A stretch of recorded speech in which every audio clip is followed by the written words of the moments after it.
Hello and welcome to the Christian Study Abroad podcast. My name is Greg Belgum, and I'm the Vice President of Strategic Partnerships here at Living and Learning International, and I also serve as the Conference Chair for the Christian Study Abroad Conference. And I'm joined today by a dear friend and colleague, Rachel Raskoski, Director of Experiential Tours here at Living and Learning. Rachel, it's so good to be with you. Thank you so much for having me, Greg. It's great to be here. Great. Well, on today's conversation, we're going to recap a bit of the Christian Study Abroad Conference from just a month ago, from the date of our recording. We're 4 or 5 weeks out from CSAC 2026. And how are you feeling after putting all of that together?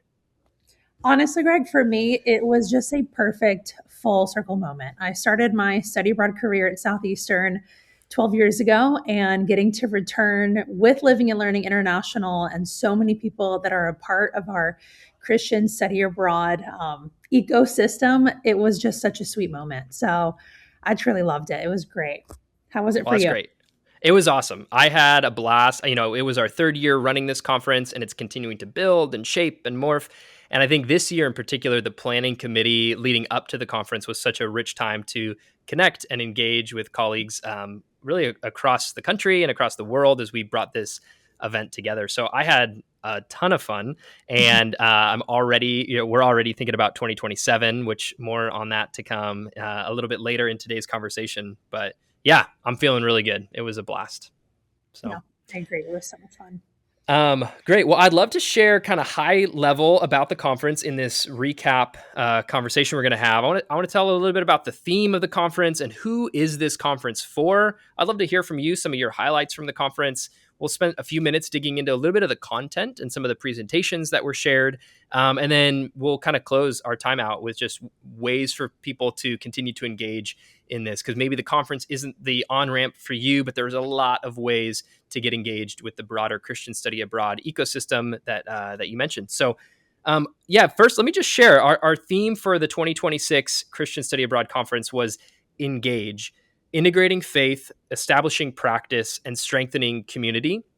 And I think all parts of that theme really were key priorities to the planning committee. And then I think were what a lot of folks said that was a part of their experience while we were together for those days. But first is just this idea of engage, lean in, don't sit back in your role. Don't be isolated, come and step into kind of this broader field. I know a lot of people are a one-person office leading study abroad at their institution and maybe feel isolated. And so, yeah, just an invitation to come and engage. And this first pillar is integrating faith. We call this the Christian Study Abroad Conference. This is the Christian Study Abroad podcast. So if we're not being thoughtful and intentional about integrating faith into program design, then we're kind of missing the mark entirely. So we spent a good chunk of time talking about faith integration, both at the programmatic level, but a lot of time at the conference was even spent on our own heart and soul and walk with the Lord and time to reflect and discern what might God be inviting me into as a professional right now. So it's not just, what's the work that we're out there doing, but how is our own soul in these moments. So that was the first pillar. The second pillar was establishing practice. We should be really, really good at our jobs. And so there are really good best practices that have been defined and articulated in the increasingly professionalized field of international education. And we should all be students of that and not lower the quality of our practice at all. So establishing practice was a big part of this conference. And lastly, strengthening community. I think as we were here at our third year of this conference, there's a lot of folks who've been a part of every single year. And I think to see those same faces year over year has been really fun to celebrate, to reconnect, and to enjoy each other's company. And for a lot of new people to step in and be like, whoa, I didn't realize this community existed. And so that was great to have those groups all come together. Which leads me to the second thing I wanted to just kind of share here at the top is, who is this audience? Who is this conference for? And I think I've mentioned a couple of times, it was our third year doing this. So I think we're continuing to refine and define who this conference is for. And I think what's clearly emerging is that there's some primary audience that this is for, and then there's a secondary audience that this is for. So I'd love to paint that picture just for a minute to kind of kick us off and get us started. I think the primary audience is those at Christian colleges and universities who are in a seat responsible for sending students out on study abroad. That might be an advisor, a coordinator, a director, any kind of administrator who's tasked with sending students out on study abroad we would consider a kind of a core primary audience of this conference. And then the second kind of party to that primary audience is those running programs where you're actually delivering a program for academic credit in some type of global setting. And so that could be an international Christian college, that could be a third party organization that runs a study center offering academic credit, that could be a faculty leader or a trip leader who's running a study tour. So it's those two, kind of the exchange of those sending and those receiving in study abroad within Christian higher ed. And then a secondary audience that has been really a key part of this are a few different groups, but one would be those that provide some necessary infrastructure to enabling these programs to exist. That's anything from software platforms to travel insurance to flight folks that provide, flights and airfare. So a lot of really rich support services that kind of enable this whole thing together. This year, we had a few different federal agencies show up to share about federal scholarships, so even funding and scholarship opportunities. And then another kind of secondary audience that I might articulate or define would be those back at the Christian college campus that are in a couple different roles. So it could be a senior administrator who's tasked with a lot of scope at their institution, and study abroad maybe fits into that. It might be a senior administrator who's curious, how might study abroad help our institution be distinctive in the landscape? What's going on in this broader field as I'm coaching and training and enabling the leader on our campus to do this work of study abroad. So it could be senior leaders, and then it could also be faculty members who might associate themselves with the tribe or the guild of their discipline, those that are architecture professors or engineering professors or social work professors, but who've taken study abroad as a key part of their pedagogy. It's something that they're integrating into what they're doing, and they want to be connected to this kind of broader field outside of their academic discipline, but the broader field of study abroad and international education. So that's a little bit of who's there. I think we want to be really thoughtful about curating a space and a shared conversation that's relevant, that's open and broad, that everybody's invited and welcome to the table, without diluting the content or the conversation too much. So I've been really encouraged by these groups. Okay, that was kind of like quick fire hose there of theme and audience. And I want to hear from you some of your highlights from the conference, Rachel. But before we get to there, we actually had quite a few organizations sponsor the conference. So let's take a minute and hear from one of our conference sponsors right now. The Gilman program offers scholarships of up to $5,000 for U.S. undergraduates with high financial need to study or intern abroad, with added support for STEM students and those studying critical need languages. The Gilman McCain Scholarship provides funding for child and spousal dependents of active or activated military members to take part in credit-bearing study or internship programs abroad. The Gilman program is an initiative of the U.S. Department of State, funded by the U.S. government and implemented by the Institute of International Education. To learn more and apply, visit gilmanscholarship.org. Situated between Florence and Rome, Orvieto is a perfect city for living and learning. Over millennia, Orvieto has developed a rich history of art, culture, and faith. Gordon in Orvieto offers a place to study and grow in Christian community while taking 4 courses in the arts and humanities. While life unfolds inside our historic convent, our classrooms are also the piazzas of Rome, the cloisters of Florence, and the olive groves of Assisi. Experience new ways of living, learning, and loving your neighbors. Come to see, make, and share with Gordon in Orvieto. Jumping right back in, Rachel, would you share a few of your highlights from the conference this year? Yeah, absolutely. I think for me, one of the most beautiful things that I've seen come out of CSAC over the last 3 years is just this growing community that feels like a movement, honestly, where individuals are kind of cross-pollinating across not just their own campus, but with different institutions across the US, formulating new ideas, getting excited, banding together to create new things that kind of move forward this niche industry in such a beautiful way.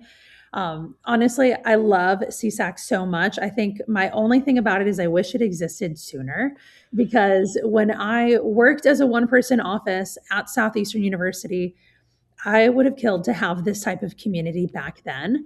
And I think that is one of the most beautiful prized things about all of this, is just that deep, rich community, and really just kind of working together in such a beautiful way that truly I've never seen before. So for me, a few things actually, they first came as ideas from CSAC 2025 last year when we were meeting in California at Biola University.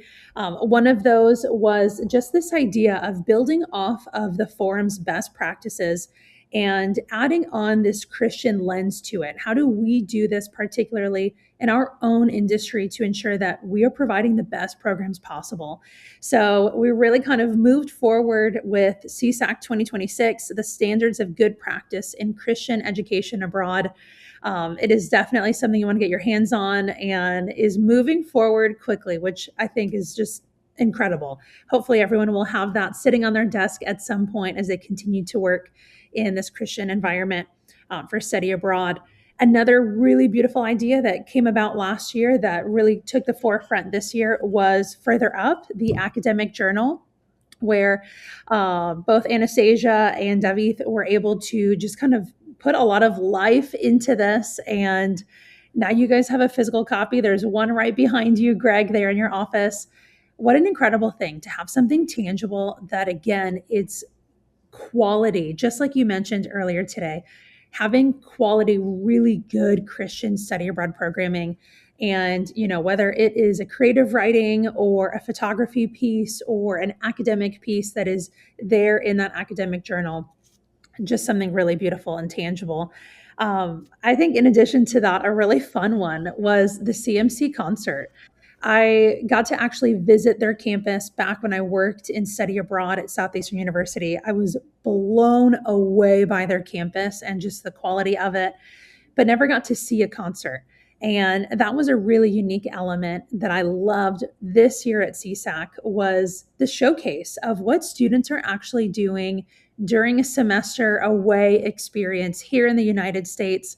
And what a really engaging way to not just kind of have our individuals there from CSAC, but also students on campus at Southeastern getting to experience even some of their classmates that are on the road, on tour, and having one of their concert stops there at Southeastern University. So just what a beautiful way to kind of see a program on wheels and see it up front and personal. I mean, ultimately, that is experiential learning at its finest. So I think for me, that was probably some of the big takeaways and just beautiful highlights that were really unique this year. How about you, Greg? Yeah, I loved all four of those highlights that you mentioned. Yeah, I think for me, there's all of the celebratory parts of this broader community, but as I reflect back on the conference, I think two highlights that really stand out are on even kind of the living and learning side as an organization that's helping steward this conversation of Christian study abroad. We kicked off a newly formed advisory board of Christian colleges and universities, those sitting in a study abroad seat, to speak into living and learning programming, living and learning as an organization. And so that we had a 6-hour advisory board meeting as a part of our pre-conference time with our leadership team. And that group of committed practitioners helping ensure that as we're out here trying to put together these programs, we're getting just some key voices to speak into what we're putting together. So for me, that was a particular highlight. It was the launch of this advisory board, which we've published on our website, kind of who those folks are. And so I want to say thank you to the advisory board members for giving of their time, their expertise, and some of their knowledge. And then again, on the living and learning side, I'll also share a highlight.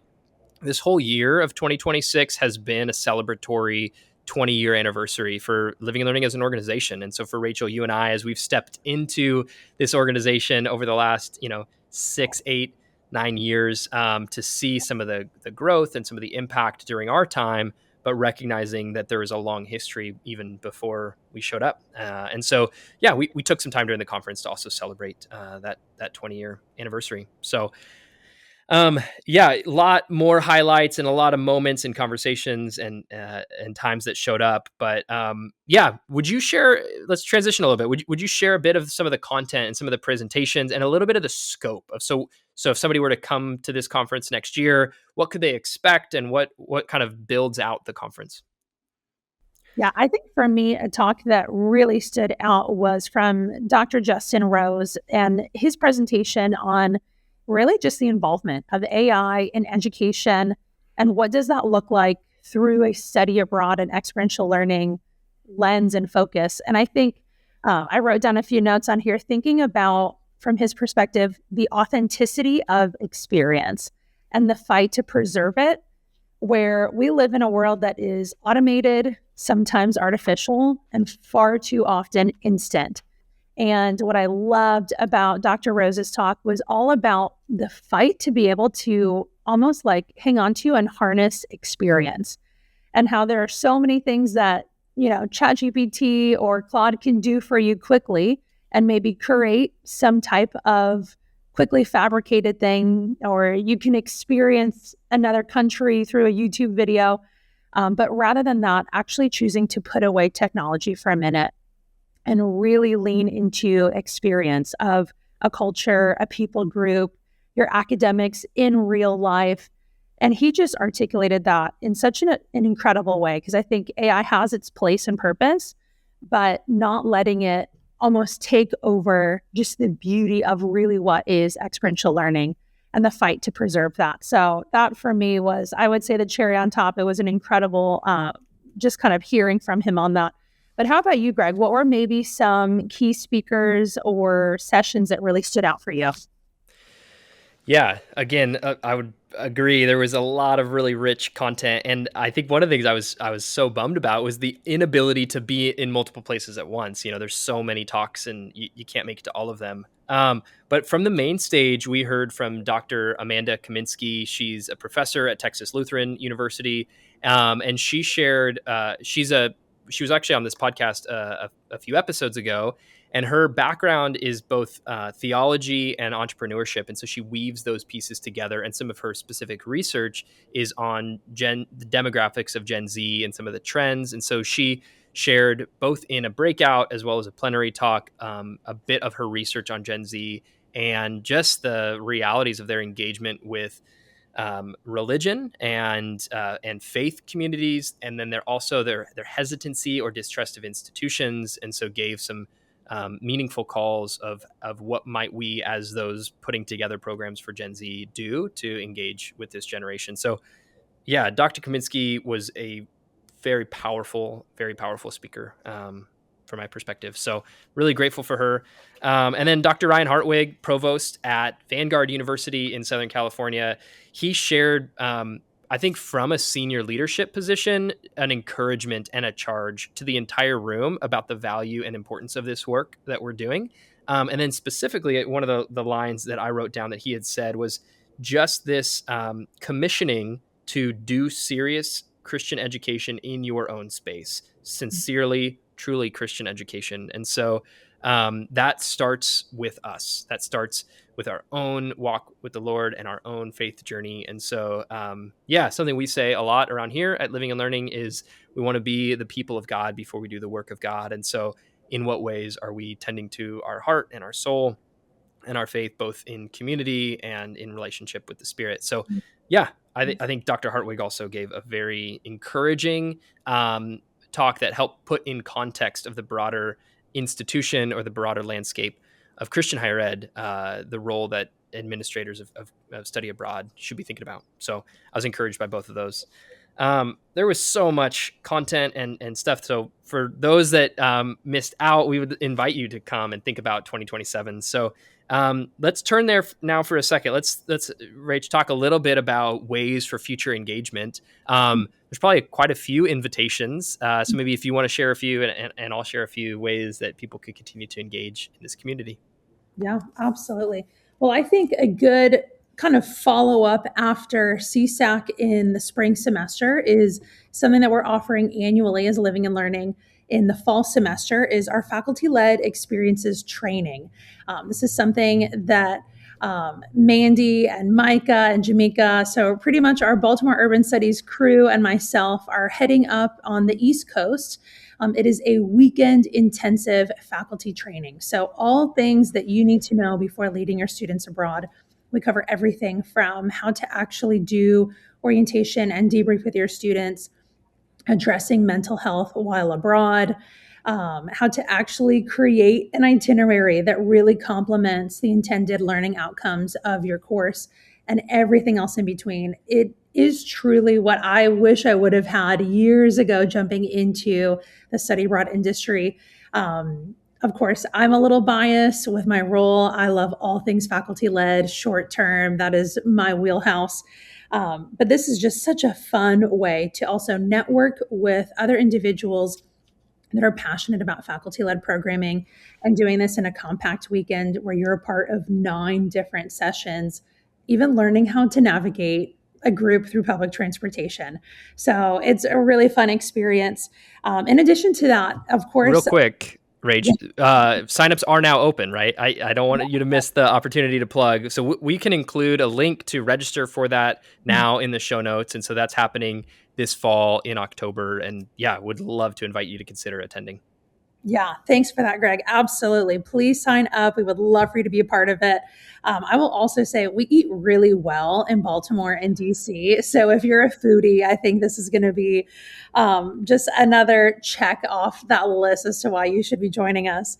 But beyond that, of course, we want you to be experienced and trained in how to lead these different types of programs. On my end, excited to assist faculty that are wanting to do a short-term program. Hopefully they're feeling inspired after attending CSAC this year and are just ready to do that, whether it's their first program or their 15th, and they are just ready to have someone such as myself and program managers help them with some of the heavy lifting, from itinerary creation to planning and execution. We would love to help you out with your faculty-led study abroad programming. And of course, you can always reach out directly on our website, and that gets you directly to my email. And I think a natural invite is CSAC 2027. If you weren't there this last year, you kind of alluded to this, Greg, they did miss out. So we don't want anyone to miss out again for next year. We are going to Bethel University in St. Paul, Minnesota. Incredibly excited to be in the Midwest, to kind of lean into another part of the United States. We'll be there April 14th to 16th. 2027. So hopefully people are already thinking about registering, being a part of it, and also presenting. And again, we talked about so many different areas: case studies, research, best practices. Maybe there's something that you've learned in the last handful of years in your role that you would just love to share with others. This is the perfect space to do that, to network, to share, and to collaborate. So we would love to see you all at CSAC 2027. Greg, I know there's a few things you're excited about for just engagement, next steps. What are other ways that listeners can be involved in this community? Yeah, absolutely. We mentioned the Further Up journal, the Journal of Christian Study Abroad, that we launched Volume 1 this last spring, 2026, during the conference. And we're looking ahead at Volume 2 for 2027. And so right now, the call for papers is open. Rachel, you mentioned earlier that it's really 2 kind of categories of submissions are being considered: both academic papers with its own kind of call for papers and parameters, as well as creative submissions, which includes short stories, poetry, other writing, photography. I do believe we have a painting that is going to be submitted, which I'm very excited for, this painting. And so the journal, really 2 options. Call for papers is now open to consider for Volume 2, but Volume 1 is available for purchase. And so we have Volume 1 available for purchase. I have a stack of them here sitting in my office. So as soon as my inbox pings that an order has been submitted, I package it up and ship it right to you. So would invite you to consider making a purchase for Volume 1.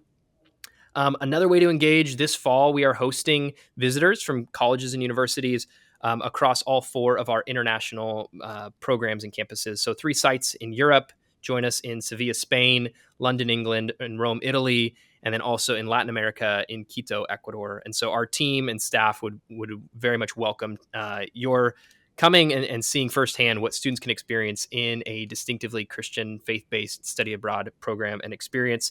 So we'll have some information for that in the show notes as well.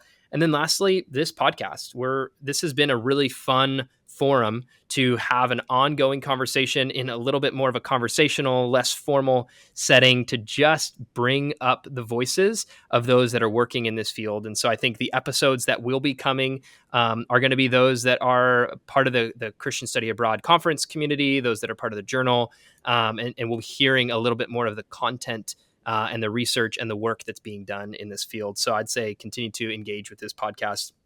If you've been listening for any amount of time and have not yet hit the like button or left a review, that really does make a big difference in the ability for others to find this podcast and engage with some of these conversations. And then really, I think sharing this directly with someone who maybe is a part of this field or has thought about this field, that would be an invitation as well.